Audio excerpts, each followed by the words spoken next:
Hola amigos, el día de hoy le vamos a hablar sobre tres temas importantes que son regresión lineal, prueba de normalidad y pruebas no paramétricas. El grupo de hoy está conformado por Julio Ibarra, Ilian Moreno y quien les habla, Adriana Mena. Empecemos hablando sobre qué es la regresión lineal. La regresión lineal es un método matemático que modeliza la relación existente entre una variable dependiente y una variable independiente x y además de un término aleatorio. Esta regresión lineal nos permite determinar el grado de dependencia de la serie de valores de x y y, prediciendo el valor y estimando qué se obtendrá para un valor x que no esté dentro de la distribución. Regresión simple. La regresión simple se basa en estudiar los cambios en una variable no aleatoria que afectan a una variable aleatoria. En el caso de existir una relación funcional entre ambas que puede ser establecida por supresión lineal, es decir, se está en presencia de una regresión simple cuando una variable independiente afecta a una variable dependiente. Regresión lineal múltiple. La regresión lineal permite trabajar con una variable a nivel de intervalo o razón. Así también se puede comprender la relación de dos o más variables y permite relacionar mediante ecuaciones una variable en relación a la otra variable, llamándose regresión múltiple. Es decir, la regresión lineal múltiple es cuando dos o más variables independientes influyen sobre otras variables dependientes. A continuación veremos un ejemplo de regresión lineal. En este video vamos a dar respuesta a la pregunta ¿cómo resolver un ejercicio de regresión lineal? Para ello vamos a resolver un ejercicio apoyándonos en la metodología de mínimos cuadrados. Observemos el ejercicio. Aplicar el método de mínimos cuadrados para determinar el costo de una jornada de trabajo de 52 horas, conociendo la siguiente información. En pantalla se muestra una tabla con varios meses del año, desde enero hasta mayo. Y tenemos dos variables, la variable x que representa el tiempo en horas y la variable y que representa el costo de producción. Es decir, para enero, en una jornada de 12 horas, se obtuvo un costo de producción de $400. Adicionalmente a esta columna, se observa la columna de x por y, es decir, el producto de la variable x por y. Por ejemplo, 12 por 400, que es igual a 4800. Y también se observa una columna con x al cuadrado, es decir, cada valor del tiempo elevado al cuadrado. En la última fila se observa el total de cada columna, es decir, la sumatoria de cada columna. El modelo de mínimos cuadrados consiste en calcular una recta y igual mx más b que aproxime los datos de la tabla, de manera que podamos predecir o determinar el costo de producción en función del tiempo y así dar respuesta a la pregunta del ejercicio, es decir, calcular el costo de producción para una jornada de 52 horas. Ahora procedamos a calcular cada uno de los coeficientes de la recta, es decir, la pendiente que es m y el término independiente que es b. La pendiente se calcula a través de la siguiente fórmula: n, que es igual al número de datos, multiplicado por la sumatoria de x por y, menos la sumatoria de x por la sumatoria de y, todo esto dividido entre n, que multiplica a la sumatoria de x cuadrado, menos la sumatoria de x elevado al cuadrado. Mientras que el coeficiente b se determina a través de la siguiente fórmula: sumatoria de y por la sumatoria de x cuadrado menos la sumatoria de x por la sumatoria de x por y sobre n, que multiplica a la sumatoria de x cuadrado menos la sumatoria de x elevado al cuadrado. En este caso, la sumatoria de x, es decir, esta variable, viene dada por este valor, 142, ya que es la sumatoria de la columna x. La sumatoria de y viene dada por este valor, 4840, ya que es la sumatoria de la columna y. La sumatoria de x por y viene dada por el valor 180.200, ya que es la sumatoria de la columna del producto x por y. Y la sumatoria de x al cuadrado viene dada por el valor 5.244, ya que es la sumatoria de la columna de x al cuadrado. Y el valor de n en este caso es igual al número de meses. En este caso tenemos 1, 2, 3, 4, 5 meses. Por lo tanto, n toma el valor de 5.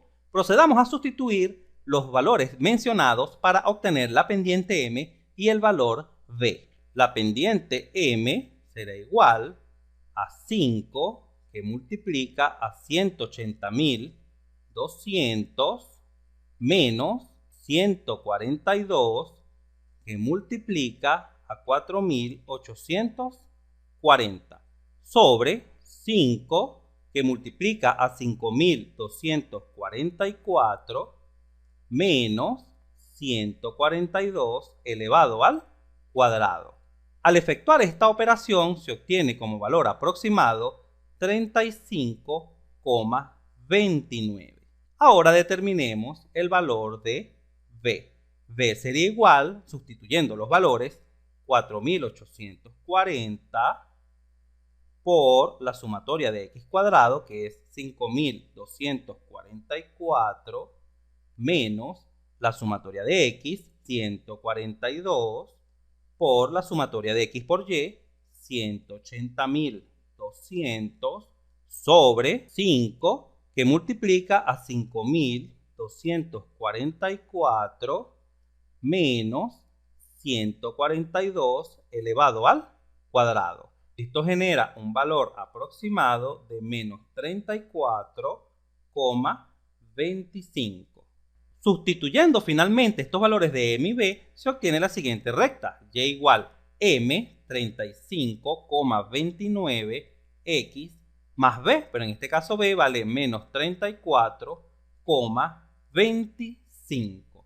Con esta recta podemos predecir el costo de producción para cualquier tiempo que demore cierta jornada de trabajo. Por ejemplo, ahora podemos predecir cuál será el costo de producción para una jornada de 52 horas. El costo de producción será igual a 35,29 multiplicado por 52 horas menos 34,25. Al efectuar esta operación se obtiene como resultado aproximado 1.800,83 dólares. En conclusión, la regresión lineal permite predecir el comportamiento de un determinado fenómeno, ya que aproxima de manera eficiente y eficaz una cierta cantidad de datos. Si este video te fue útil, suscríbete a nuestro canal, así nos ayudas a crecer. Prueba de normalidad. Es indispensable conocer que cuando se aplica una herramienta estadística en donde se involucran variables continuas o cuantitativas, es fundamental determinar si la información obtenida en el proceso tiene un comportamiento mediante una distribución normal. Para esto se utilizan tres tipos de pruebas que son Anderson y Darling, Ryan-Joyner y Kolmogorov y Smirnov. Prueba de Anderson-Darling. Esta prueba compara la función de distribución acumulada empírica de los datos de la muestra con la distribución esperada si los datos fueran normales. Si la diferencia observada es adecuadamente grande, usted rechazará la hipótesis nula de la normalidad de la población. La prueba de normalidad de Ryan-Joyner. Esta prueba evalúa la normalidad calculando la correlación entre los datos y puntuaciones normales de los datos. Si el coeficiente de correlación se encuentra cerca de 1, es probable que la población sea normal. El estadístico de Ryan-Joyner evalúa la fuerza de esta correlación. Si se encuentra por debajo del valor crítico apropiado, usted rechazará la hipótesis nula de normalidad de la población. Esta prueba es similar a la prueba de normalidad.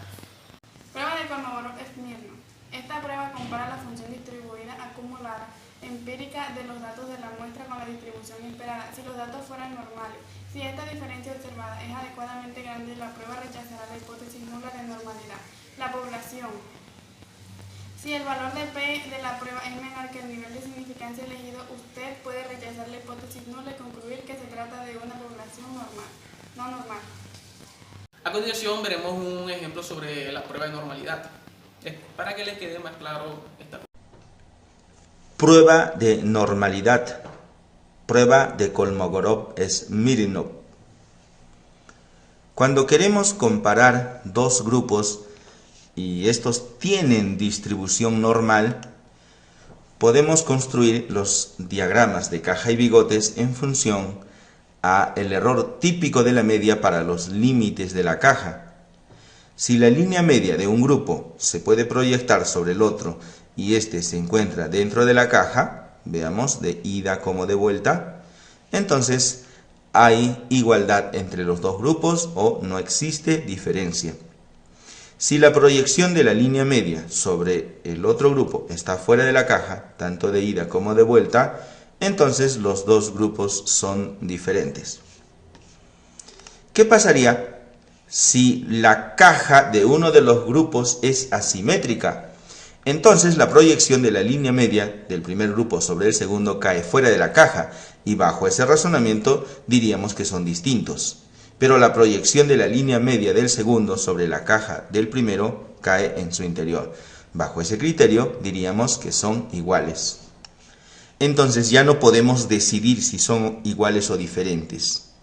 Una cosa similar ocurre si incrementamos la hemicaja del primer grupo, haciendo que la línea media del segundo caiga en el interior de la caja, pero la proyección del primero esté fuera de la caja del segundo. Veamos. Si encogemos la caja del segundo, entonces la línea media cae fuera. Y si extendemos la caja del primero, entonces la línea media cae adentro. Pero en ambos casos se tratan de dos distribuciones asimétricas porque la línea media ya no está en el centro, sino que tiene un brazo más largo que el otro y lo mismo ocurre en este caso.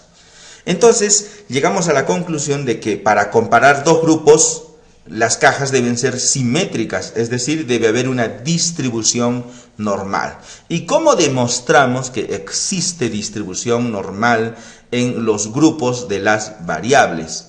Entonces utilizamos la prueba de Kolmogorov-Smirnov. Veamos un ejemplo rápido.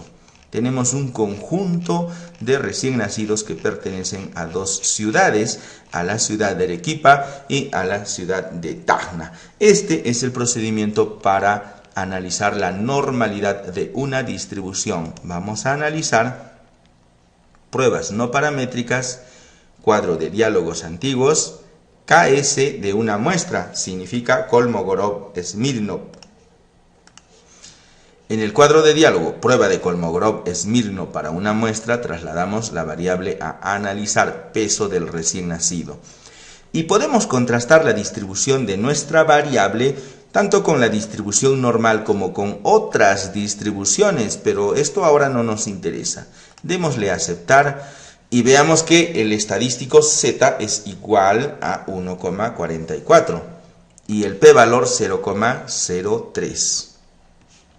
Si tenemos en cuenta que la hipótesis nula siempre es una hipótesis de igualdad o de homogeneidad y la hipótesis alterna es una hipótesis de diferencias, entonces con este p-valor menor a 0,05 rechazamos la hipótesis nula, es decir, rechazamos la hipótesis de homogeneidad y decimos que hay diferencias entre la distribución de la variable analizada y la distribución normal. Entonces no hay homogeneidad entre ambas distribuciones, la analizada y la normal. Veamos ahora el análisis de la normalidad, pero para cada uno de los grupos, recordando que tienen dos grupos. Vámonos entonces a datos y segmentar archivo. Seleccionamos la opción organizar los resultados por grupos y seleccionamos procedencia porque hay dos grupos. Le damos a aceptar y veamos que en la matriz de datos dice segmentado por procedencia. Nuevamente vamos a analizar la normalidad. Analizar pruebas no paramétricas, cuadro de diálogos antiguos, KS de una muestra y como ya todo está seleccionado, simplemente aceptar. Ahora veamos que la normalidad se ha evaluado por grupos. Primero en Arequipa, donde el p-valor es 0,05 y para rechazar la hipótesis nula se necesita que este valor esté por debajo del 0,05. En este caso no lo está, entonces no podemos rechazar la hipótesis nula.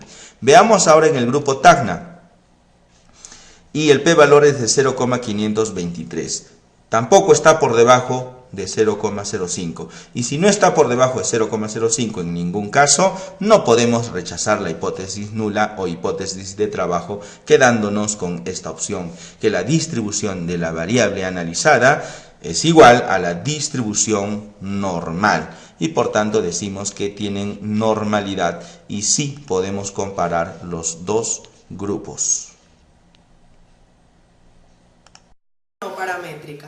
Una prueba no paramétrica es una prueba de hipótesis que no requiere que la distribución de la población sea caracterizada por ciertos parámetros. Por ejemplo, muchas pruebas de hipótesis parten del supuesto de que la población sigue una distribución normal con los parámetros media y desviación.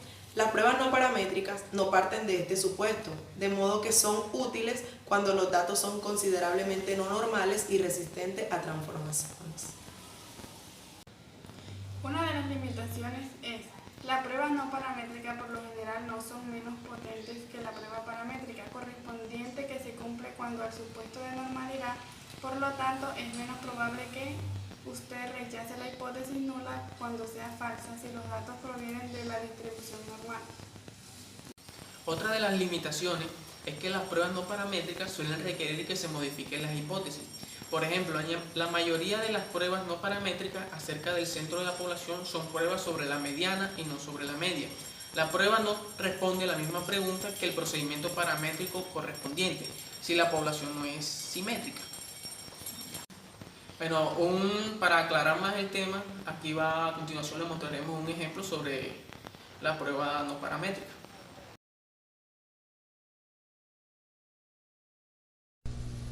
Esta base de datos es tarea 6 y contiene la información de niños a quienes se les hizo la prueba de sensibilización, el prick test, para conocer si son alérgicos a los ácaros, a los epitelios del perro, gato, a los hongos y a un polen. Así como en la prueba Test Student se requería de la normalidad de las muestras para poder aplicarla, igualmente en chi cuadrado se requiere de una condición, y esa condición son que los valores esperados de las muestras sean mayores que 5. Veámoslos con un ejemplo. Analizar descriptiva, crosstab. Vamos a ver qué relación hay entre la espirometría y el porcentaje de obstrucción. Pero antes, acá en celdas, veamos los valores esperados. Una cosa son valores observados que observamos con la muestra y otros son los esperados que son valores en teoría. Continuar y OK. Acá se observó a 7 niños que tenían menos de 50% de obstrucción de la glándula adenoides y eran negativos a la espirometría. Acá hubo 6 niños, acá 4. Y los valores teóricos o esperados, lo que se espera era que acá hayan 6, 7, 7 y 3, 3 niños. Con decimal porque son teóricos. Entonces acá hay uno que es menor que 5, acá hay otro. Y posiblemente el de acá. Vamos a verificarlo. Doble clic para editar la tabla, un clic para resaltarlo y acá en formatos, celdas, propiedades, lo aumentamos un par de decimales. Y se observa que fue 4.968, menor que 5. O sea que hay 3 celdas. El 50% de celdas tienen valores esperados menores que 5. Por lo tanto, no se debe de aplicar la prueba de chi cuadrado para ver si hay asociación entre estas dos variables. La tolerancia es 25% de celdas, o sea, la cuarta parte de las celdas. Más allá ya no se puede aplicar la prueba. Veamos otro ejemplo. Analizar descriptiva y crosstab. Vamos a ver qué relación hay entre el prick test y la hipertrofia de adenoides. Pero primero, verificar si cumple con el requisito. Vemos que sí cumple. Todos los esperados son mayores que 5. 23.9, 51.1, 28.1 y 59.9. Tal como se observa en este gráfico. Es el mismo cuadro.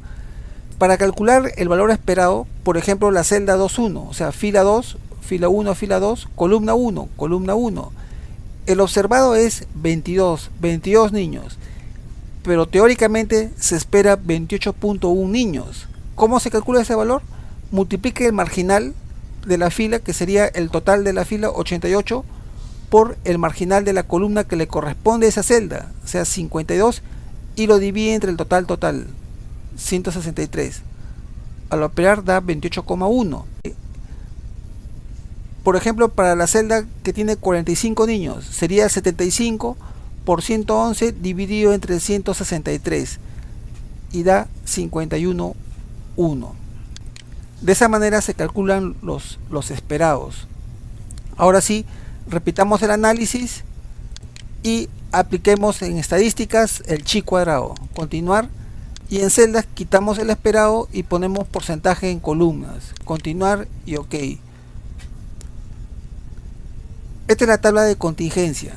Acá están las frecuencias observadas y los porcentajes. Veámoslos en el siguiente cuadro.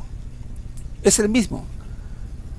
El 57,7% de todos los que no tienen hipertrofia de la glándula adenoides son negativos, más que los que son positivos. Y acá es al revés. El 59,5% de los que sí tienen hipertrofia son positivos a los ácaros, a los epitelios del perro, el gato, etc. Entonces hay una relación que se ve claramente en esta diagonal y se relaciona que la positividad, o sea, la sensibilidad a los alergenos está asociada a la hipertrofia de adenoides. Para medir esa diferencia de porcentajes o esa relación entre estas dos variables, se aplica la prueba de chi cuadrado, que esta es su fórmula. Y los grados de libertad son fila menos 1 por columna menos 1. Las filas no cuenta el total, en las columnas tampoco cuenta el total, solamente las categorías de cada variable. Y un caso muy particular son en tablas de 2×2, o sea que tiene 2 filas y 2 columnas nada más, puede utilizar esta fórmula, solo para el caso de 2×2. Y este es el caso general. Ahora sí, podemos interpretar el cuadro del chi cuadrado. El valor salió 4.194, un grado de libertad, y el P.041, menor que 0,05. Por lo tanto, se rechaza la hipótesis nula de que no están asociados y se acepta la alterna de que sí hay una relación entre ellos, que ya le hemos visto cuál era. Note que solamente cuando son tablas de 2×2, el SPS también da la prueba exacta de Fisher y sale un valor de 0.045, que también se rechaza la hipótesis nula con el test de Fisher. Y acá abajito dice 0 celdas tienen valores esperados menores que 5, o sea que ninguna celda ha tenido valores esperados menores que 5. Cerramos. ¿Cuándo se debe de aplicar la prueba de Fisher si es equivalente a la de chi cuadrado? Cuando es una tabla de 2×2 y no se cumple el requisito de los valores esperados. Veamos un ejemplo. Vamos a abrir una base, data, Fisher test. Acá no son 4 unidades de análisis, no son 4 pacientes. Acá hay 11 pacientes, acá hay 4 pacientes. Lo que sucede es que hemos ponderado esta variable, ha sido ponderada. Analizar, descriptiva y crosstab. Vamos a ver si el tabaquismo se asocia con el cáncer pulmonar. Y en estadística ponemos chi cuadrado. Continuar. En celdas que nos dé el esperado y que nos dé el porcentaje en columna. Continuar y OK. Observemos. Los valores esperados son 8,1, 6,9, 4,1 y 4,9. Hay 2 celdas, es el 50% de las celdas, 2 de 4. No cumplen el requisito. Pero como es una tabla de 2×2, la alternativa sería la prueba de Fisher. Entonces, eso acá no se debe de leer. Se debe de leer e interpretar el valor que está acá, 0.033. Con 0.033 se rechaza la hipótesis nula de no asociación y se acepta la alterna de que están asociados. Acá leemos 2 celdas, o sea, el 50% tiene valores esperados menores que 5. Eso hace que no se pueda aplicar la prueba de chi cuadrado. No sería correcto hacerlo. Hemos tomado entonces en consideración la prueba de Fisher. Y para saber cuál es el sentido, la dirección de esa relación, nos guiamos de los porcentajes. Observen, de todos los que tienen cáncer, el 84.6% fuman. Y de todos los que no tienen cáncer, el 63.6% no fuma. Por lo tanto, acá están los mayores porcentajes. Y esta sería la relación, que los que fuman tienen mayor prevalencia de cáncer pulmonar que los que no fuman.